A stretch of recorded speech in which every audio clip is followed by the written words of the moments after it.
I guarantee you, you're gonna be accepted in a world-class university. So you better check this out.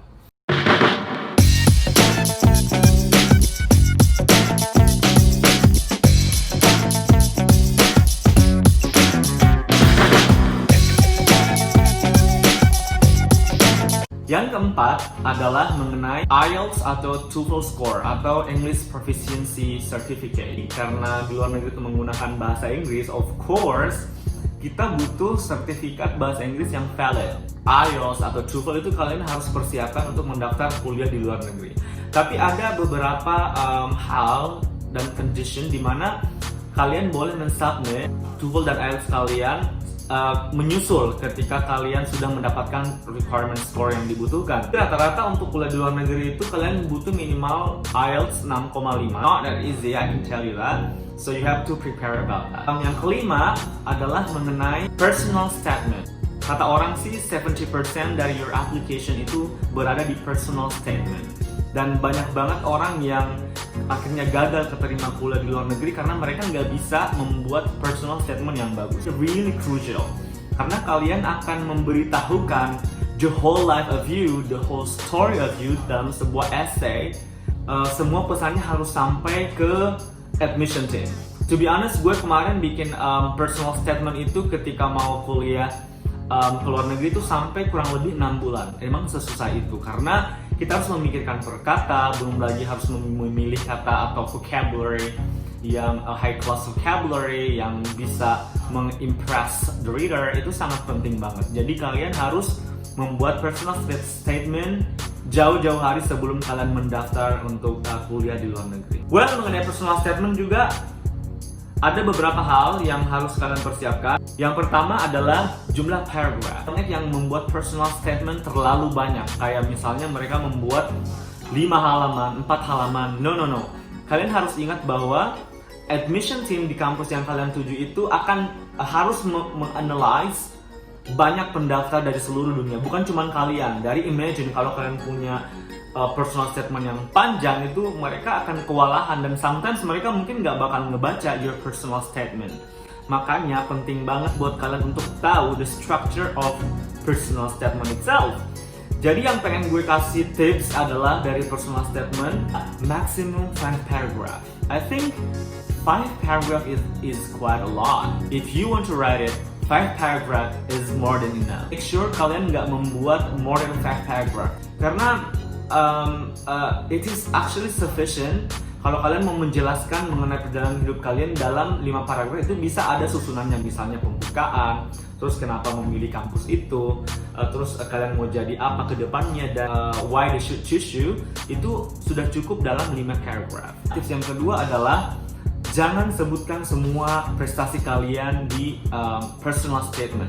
Banyak orang yang salah kaprah karena mereka tuh sebenarnya udah menulis di CV mengenai prestasi mereka dan akhirnya mereka mention lagi di personal statement. Menurut gue, it is not necessary. Okay, you don't need to mention something that you already did.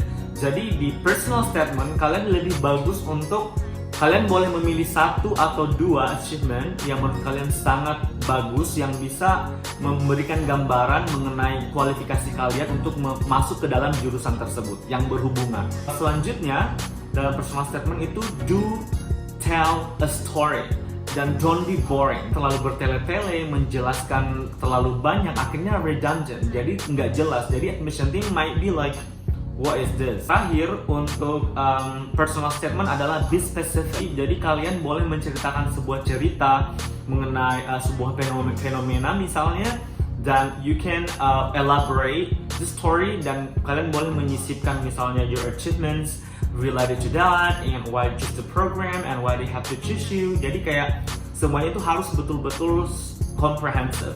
Jadi writing personal statement is really crucial dan kalian harus tahu rambu-rambu untuk bisa membuat personal statement yang bagus. Jadi buat kalian yang pengen membuat personal statement, you better start it from now. Oke, jadi itu mungkin beberapa tips yang bisa gue berikan kepada teman-teman semuanya agar bisa keterima di World Class University. Gue belajar banyak dari kesalahan yang gue lakukan waktu mendaftar di 4 kampus kemarin. Dan I find out beberapa issues. Yang pertama mengenai CV gue, ternyata itu nggak mempunyai format yang bagus dan gue menulis terlalu banyak hal, which is too much. Terus gue juga ternyata personal statement-nya itu nggak terlalu specific, and it is really unfortunate. Dan akhirnya gue melakukan revisi, revise, dan I discuss.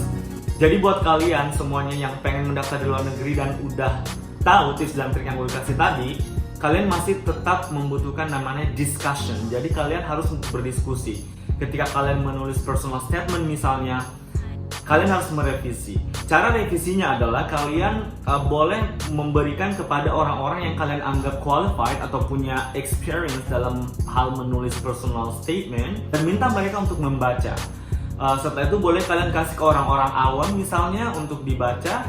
Setelah itu kalian akan mendapatkan banyak feedback, kayak misalnya oh ini nggak butuh, oh ini yang butuh. Karena dengan seperti itu, it will make your personal statement so much better.